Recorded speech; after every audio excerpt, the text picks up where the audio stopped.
est allé chercher 5 points sur une possibilité de 6 lors des 3 derniers matchs, parce qu'évidemment, la situation des gardiens prend beaucoup de place dans les discussions. Puis ce soir, pour d'accord de ne pas être d'accord, la première affirmation, c'est concernant le ménage à 3, pas des défenseurs, mais des gardiens. On a déjà vu ça avec Primo, Allen, Montembeault. Donc, d'accord de ne pas être d'accord que le ménage à 3 devant le filet, c'est une situation insoutenable. Martin a dit hier dans son point de presse, aujourd'hui, on va discuter, on va voir, parce qu'on ne sait pas qui va jouer demain. Il y a eu congé aujourd'hui. Fowler. Fowler? Non, mais ça amorcerait la discussion. Non, mais ça reste que ça peut être insoutenable. Est-ce qu'on peut rester longtemps avec 3 gardiens? C'est ça la question, parce que Fowler, Dobèche vont bien été, mais tu as Montembeault dans le trio aussi, là. Bien, je pense pas que ça peut... C'est quelque chose que tu peux tenir longtemps. Tu vas chercher le succès de tes gardiens, tu vas chercher le succès collectif. Tu sais, le jonglage à 2, mener, ça semblait être compliqué selon les performances. Puis là, tu as tout le temps l'élément que tu en as... Tu as 2 jeunes gardiens là-dedans. C'est 3 jeunes gardiens, mais tu en as 2 un peu plus jeunes. Il y a un rythme, il y a des matchs. Tu veux donner du volume, tu veux donner l'expérience. Ils sont encore en train de se développer. Puis tu es en train de voir ça va être qui le gardien qui va être devant ton filet, quand va être le temps, quand ta fenêtre elle va être complètement ouverte pour gagner. Il y a un procédé pour se rendre jusque-là. Je pense que tu as acheté du temps. Là, ça fait longtemps. Le Montembeault n'a pas joué depuis le 2 décembre. Ouais, on fait 2 semaines. C'était une des même. stratégies de lui laisser le temps de se détacher, de rebâtir, de revenir, de tomber sur terre puis de faire ce qu'il a à faire pour revenir le gardien qu'il était l'année dernière. Mais dans la vision de l'organisation, si tu montes au 2e étage puis tu regardes un peu plus de loin puis tu regardes le gros portrait, tu as besoin de retrouver tes 2 gardiens ici. Tu as besoin que Fowler continue de développer. Il a goûté à ça. Tu sais ce qu'il peut te donner. Ça va t'aider à prendre des décisions dans ton évaluation à l'interne, mais tu ne peux pas gaspiller des pièces. Et ce que je veux dire par là, c'est que si un jour tu as échangé un des 2, Dobèche-Montembeault, parce que Fowler va être celui qui va être prêt à ce moment-là, il faut que tu ailles maximiser chacune de tes pièces pour les retours que tu vas avoir. Mais là, tu parlais d'au 2e étage. On a une vision plus grande. Mais Martin veut gagner. Martin, depuis le début de l'année, ne savait pas à qui donner le filet pour gagner. Là, il y a Fowler qui a bien fait. Dobèche a bien fait.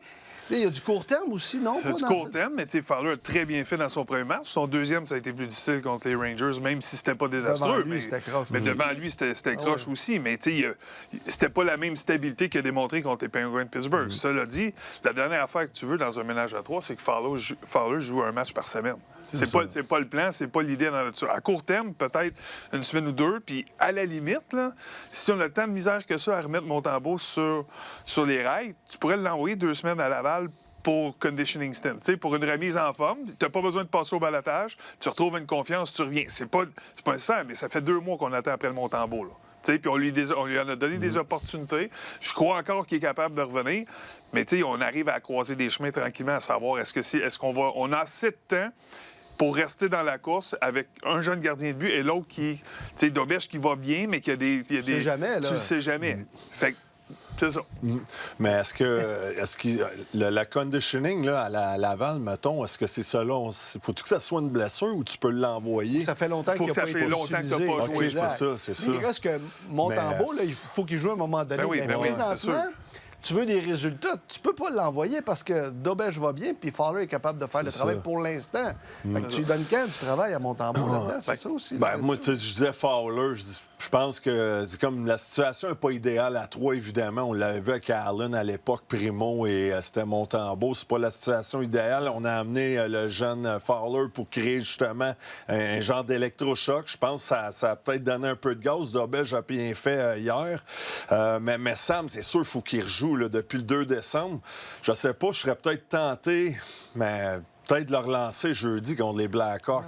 Juste voir comment il va performer. Je sais qu'il n'a pas joué depuis le 2 décembre. À un moment donné, il faut qu'il joue. C'est-tu vraiment Laval? Là, tu vas-tu le détruire complètement, l'envoyer à Laval? T'sais? Peut-être... Ben là, tu sais, je lance ça de même. Mettons que demain, c'est Fowler. Là, jeudi, on dit Sam, tu l'as. Vas-y, puis là, tu verras à partir de là. Puis après ça, aussitôt que tu te mets à dire ça, ben là, tu as Dobèche qui en a gaulé une super. Ben, c'est ça. Là, lui, ça va faire une semaine qu'il n'a pas... Exact. C'est ça dur qui est... à Bon, je vous lance une autre question. Est-ce que vous êtes prêts à repartir avec Dobèche et Montembeault et dire, OK, Fowler, retourne à Laval, je repars avec mon duo qui n'a pas été constant, puis là, on va peut-être revenir à la case départ. Bien, moi, j'aurais pas de misère à en redonner un autre à Fowler. Puis de dire, tu sais, à l'essayer. Si tu as le plan, là, si ton plan est déterminé, tu enlèves les émotions, puis tu es un peu plus vu de haut, là, donne-en un autre à Fowler, tu sais, à la maison, qui va le vivre. Puis après ça, merci, bonsoir. Si l'équipe continue à jouer, si l'équipe joue un peu comme ils ont joué contre les Oilers, c'est beaucoup plus solide devant, mais là, tu peux venir avec Montembeault contre Chicago. Puis là, tu repars ta roue, puis là, Daubèche rembarque, puis oui, merci, Fowler retourne à Laval, continue d'aider. Mais t'as goûté, t'as vu, puis les dirigeants du Canadien l'ont côtoyé encore plus près.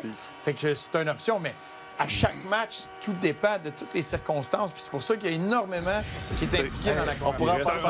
T'as un match de 4 points contre les Phillies, parce qu'ils sont dans l'intérieur... Excuse-moi, les Phillies. Les Flyers sont dans l'intérieur de notre conférence. Philadelphie aussi, Toi, monsieur Parfait, là... Non, mais j'aime ça, parce que des fois, c'est moi qui fais ça.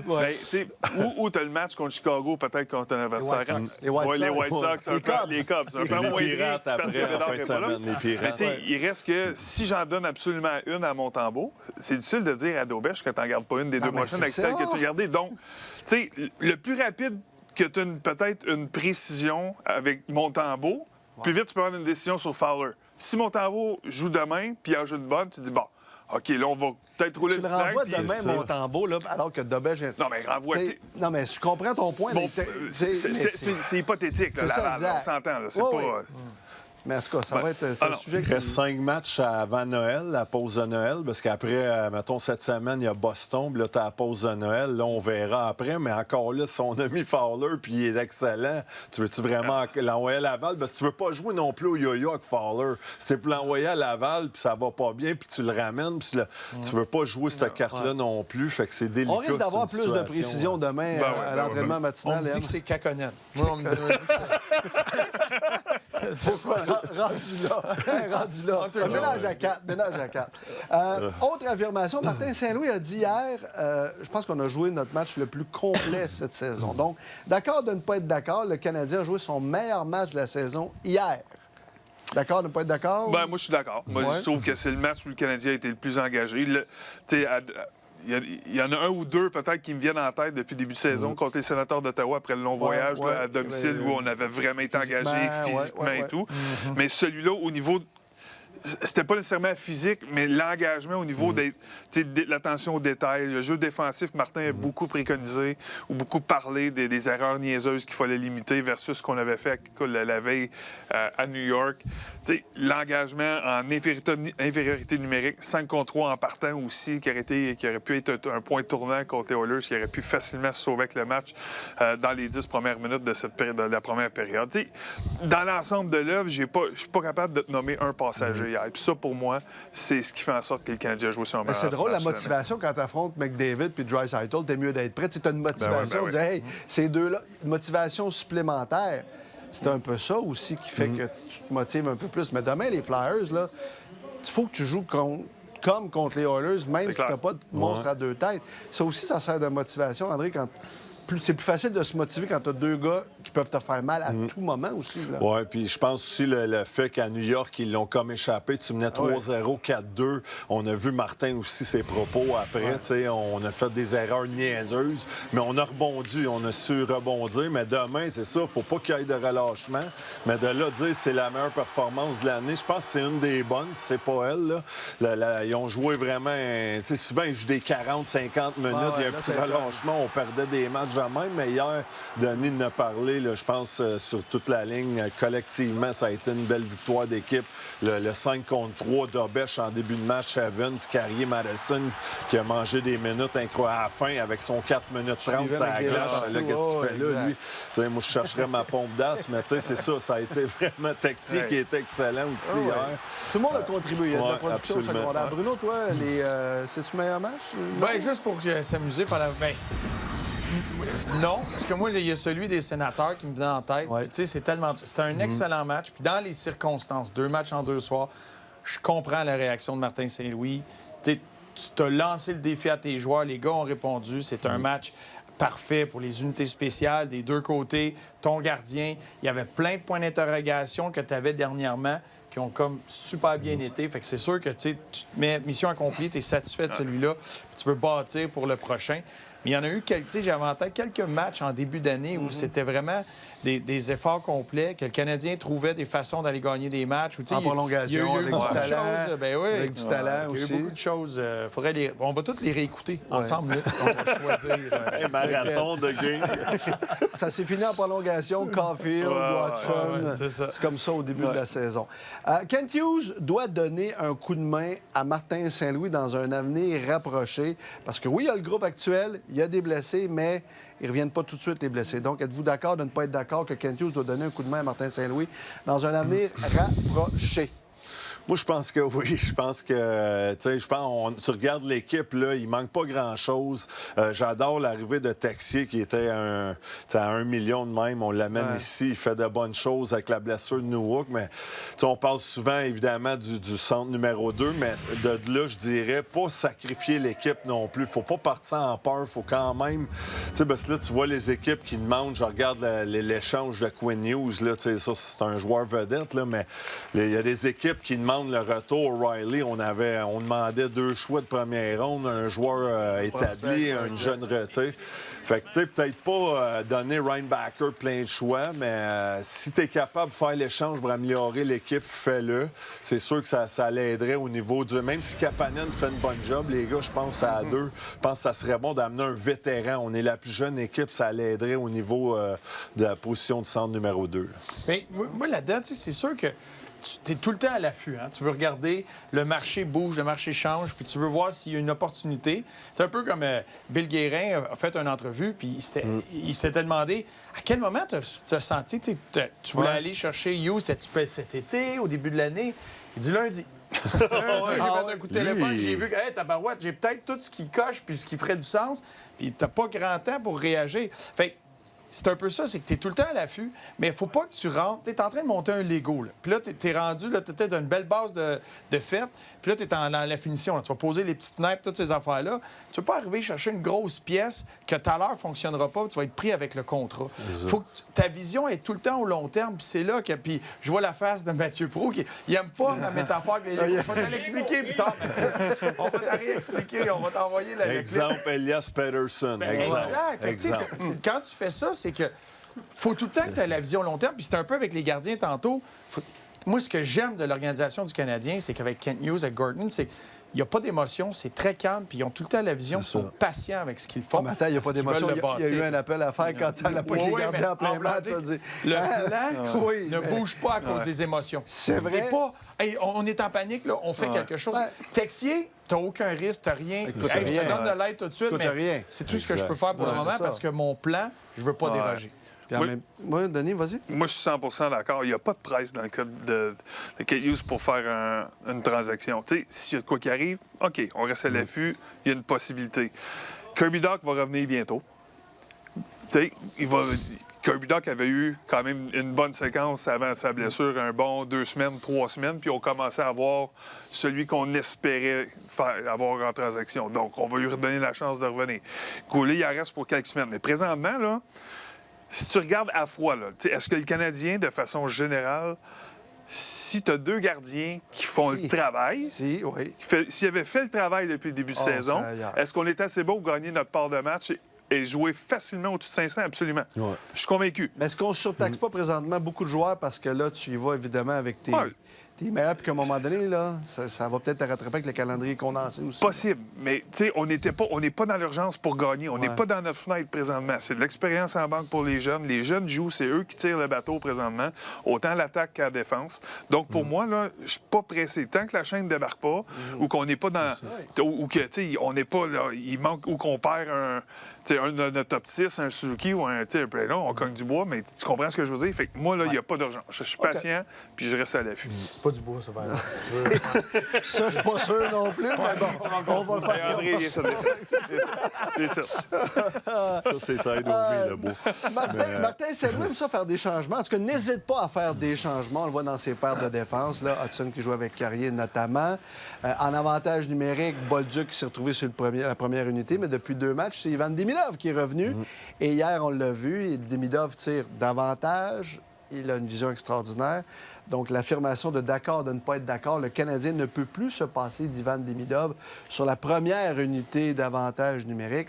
Ce quintet-là, avec Demidov, il peut se passer tellement de choses sans rien enlever à Bolduc, qui est un schéma différent.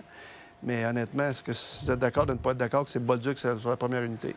Pas Bolduc, mais Demidov. Et Demidov, présentement, ça va super bien. Moi, l'affaire là-dedans, ce qui est dur, je vais y aller non parce que c'est simple que le hockey, c'est jamais noir ou blanc. T'es juste dans le gris. T'es du gris pâle, t'as du gris foncé. C'est que ça dépend des circonstances, ça dépend de tout ce qui se passe partout à travers la Ligue. Selon les séquences, les vagues d'avantages numériques vont changer pour toutes sortes de raisons. Il y a des fois que ça tombe en panne, 5-6 matchs. Demidov est encore très jeune. C'est la charge de travail de sa première saison de la Ligue nationale. Est-ce que ça se peut qu'au mois de février, ça soit une passe un peu plus dure pour le jeune, puis que l'avantage numérique, puis tu vas amener du changement, puis tu vas aller chercher une étincelle? Oui, ça se peut. Est-ce qu'il a le talent pour être une première vague d'avantage numérique? 100 ça, c'est sûr. Mais c'est juste que c'est pas écrit, c'est pas coulé dans le béton parce que c'est ça un entraîneur. C'est que tu vas aller chercher le meilleur de tes joueurs, puis c'est ton pouvoir, c'est de changer ces vagues-là. Fait que ça peut arriver encore. Je suis un peu d'accord avec toi. Merci. Un peu. Mais moi, j'ai l'opinion que c'est ton joueur qui a le plus de talent pur dans ton organisation. C'est là qu'il doit aller. C'est là que qu'il a le plus de temps, plus d'espace. Il a mangé un peu de pain noir en début de saison sur le deuxième avantage numérique, un peu moins de temps de jeu dans cette facette-là, sur la deuxième unité. Il a gagné des galons, a gagné la confiance de Martin, des entraîneurs, s'est retrouvé sur le premier unité, a changé notre façon de jouer en avantage numérique. Puis non seulement il est très bon là, il est très créatif, puis plus il va tirer, plus il va devenir une menace pour marquer des buts. C'est que ça nous permet de ne pas voir Slafkovský sur le mur. De le voir. Tu le vois à la foire. Je le vois plus proche du filet parce que c'est là que le Canadien est meilleur. C'est quand Slafkovský est plus près de... Même si Slafkovský fait des passes incroyables depuis 2-3 semaines. Là. Il s'est vraiment amélioré. Ouais. Mais est-ce que je vais faire confiance plus ou j'aurai plus d'opportunités avec des passes de Demidov versus Slafkovský? Je pense que oui. Est-ce que je vais être plus menaçant autour du filet avec Slafkovský ou un Bolduc? La réponse est là. Fait que pour moi, c'est Demidov que je veux. C'est Demidov on dit que PJ, notre ami PJ, parle du demi-mur. Le demi-mur. Mais je suis content que Denis dise ça. J'allais dire, ces deux défenseurs, ils savent pas trop. Là, mais non, faut-tu mettre Demidov? C'est rien contre Bolduc. J'adore Bolduc, mais comme Denis dit, Demidov, non, Hey, à deux, on est capable. Non, mais Demidov, la façon qu'il contrôle, comment il peut battre un joueur, faire mal paraître l'adversaire, il est imprévisible. J'adore ce qu'il apporte. Puis souvent, un avantage numérique, la première unité va embarquer une 30 et il reste quoi, 20 secondes. Fait que j'aime mieux le voir là, vraiment, puis pour créer. Non, mais c'est ça, pareil. Puis c'est un gars, hier, son but, il faut qu'il tire plus. Souvent, il cherche souvent le jeu, mais hier, tu parlais de Slafkovský. C'est Slav qui passe une fraction de seconde, prend un tir, est dedans. Fait que, il y a un bon lancer aussi. Moi, je l'adore sur... tu mets tous tes éléments qui est offensif, puis je pense qu'il en fait partie. Peut-être Demidov qui ont dit on veut qu'il tire davantage. Moi, je veux votre opinion, votre expérience. C'est-à-dire, c'est le jeune sur l'avantage numérique avec les gars établis.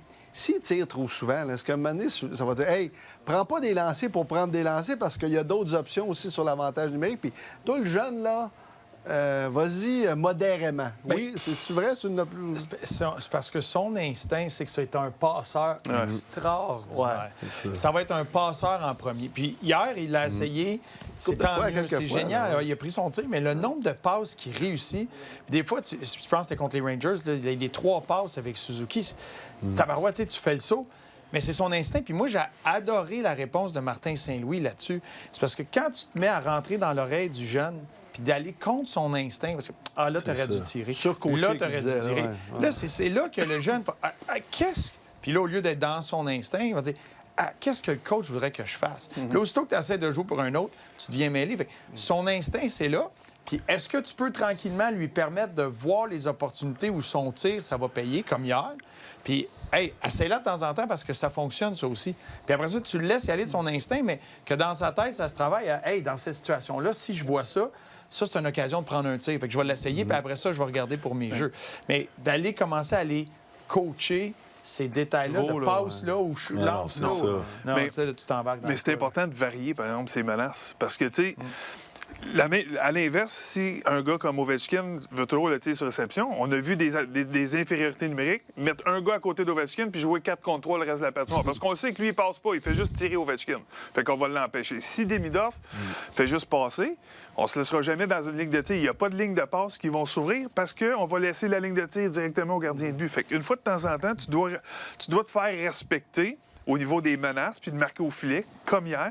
Éventuellement, les joueurs vont être obligés de respecter, ils vont se mettre dans la ligne de tir pour bloquer, puis ça va ouvrir d'autres choses. OK. Adam Engstrom, on va faire un peu de millage sur Ouais. ta manchette. Je vais commencer avec toi, André. D'accord de ne pas être d'accord qu'Adam Engstrom est passé devant Arbor Xhekaj et Jayden Struble. Tu parlais d'un ménage à trois, mais Engstrom n'est pas sorti. Là. C'est les deux qui font une rotation. On va-tu se retrouver avec un ménage à deux pour le poste de 6e défenseur, André? Ben, moi, je pense que oui. Il y a une raison que c'est lui qui est dans l'alignement, puis que c'est Struble et Xhekaj qui font en rotation. Il fait de bonnes choses. T'sais, on ne le remarque pas pour. Souvent, c'est parce qu'il fait des erreurs, veut la POC en zone neutre, essaye de trop en faire, puis tu le vois pas, ça. Fait que ça me dit que c'est un gars qui est fiable. Martin Saint-Louis a confiance en lui, ainsi que Robida. Donc, il est dans l'alignement pour ça. Il fait de bonnes choses. Il a un flair offensif. Il n'a pas peur d'appuyer l'attaque, mais il ne prendra jamais de chance de gros risques. Fait que je pense, présentement, je suis obligé de dire oui, il est en avance Même sur sans l'aspect Struble. physique, parce que ça reste une défensive qui est mobile, mais qui n'est pas nécessairement physique. Dobson, c'est un gros garçon, mais il ne frappe pas comme... Mais je pense qu'on va rentrer Xhekaj, peut-être Struble va sortir, Fait que mais c'est je ça. pense qu'il va être dû à sortir. Là. Ben, pour moi, c'est dur de dire qu'il est passé en avant, mais il s'est mis au moins une pied d'égalité qu'eux autres présentement, par son efficacité, par la façon qu'il joue, puis aussi parce que dans Xhekaj et Struble, récemment, ils n'ont pas nécessairement appris leur position, leur place et solidifier. Ils ont eu des opportunités, puis ils n'ont pas solidifié leur place au poste de 6e, 7e défenseur, puis même 5-6 à cause de la blessure de Gaulet avant qu'Engstrom arrive. Donc, pour moi, il n'y a pas assez de matchs, Engstrom, pour dire que c'est clair qu'on reste avec lui le reste de l'année. C'est 5 matchs, je pense, depuis le début de la saison, 3 depuis son dernier rappel, je ne me trompe pas, mais c'est un gars qui est bien en voie de dépasser. Puis, tu sais, le plafond d'Engstrom est tellement supérieur à celui de Struble et Xhekaj au niveau de hockey, tu es obligé de respecter ça. T'es obligé... Si on est pour être patient avec toutes les autres, tu sais, de l'année américaine, il est en train de brûler, ça, le premier ou les 2 premiers mois de la saison. Laissons-lui l'opportunité de démontrer ce qu'il fait ici. On n'a pas encore tout vu de Engstrom. Puis Engstrom, dans ses forces, sa mobilité offensivement et défensivement. Sur la ligne bleue, à Laval, ce qu'il était capable de faire. Puis des fois, tu n'as pas la même aisance aussi selon les circonstances. Fait que tu bouges la rondelle un peu plus rapidement, mais il y a une super mobilité. Lui, ce qui des fois était un peu plus dur à Laval, en jouant énormément de minutes, des fois, il tombait un peu à côté sur ses hanches. Tu sais, comme si la manette déconnecte. Puis il faut que tout le temps que tu restes impliqué. Puis sur tes orteils, dans la Ligue nationale, tu n'as pas la seconde de faire ça. Puis il y a un gros élément d'amener un aspect physique, sans mettre des gars dans la 3e rangée, mais tout le temps engagé physiquement dans toutes les 1 contre 1, les situations de zone défensive, pour être capable de gagner les batailles de positionnement, parce que c'est pas le gars le plus fort. C'est pas un Jayden Struble en termes de force physique, c'est qu'il faut que tu aies initié, il faut que tu sois capable de faire ça. Quand il fait ça, il est dans son match, puis sa mobilité, puis son habileté avec la rondelle va ressortir. Mais il est complètement différent des deux autres. Fait que c'est là qu'à un moment donné va venir la décision de qu'est-ce qu'on a besoin. Ouais, exact. Mais il est en train de se faire regarder à travers l'organisation puis à travers la Ligue nationale, démontrer qu'il a le talent pour jouer dans la Ligue nationale. Ça va être quoi son rôle? D'un rappel à l'autre, il a montré qu'il pouvait passer une Exact. étape Bon, un supérieure. beau problème tantôt. Gaulet qui revient. Ryan Backer, on dit de bonnes Ça va bien choses à Laval. présentement. Donc, Et André, qui patine pas mal. ouais, moi, je patine pas peu sur les lacs puis En les tout cas, il y rivières. a une chose, c'est que vous, la manette n'a pas déconnecté ce soir. Merci beaucoup,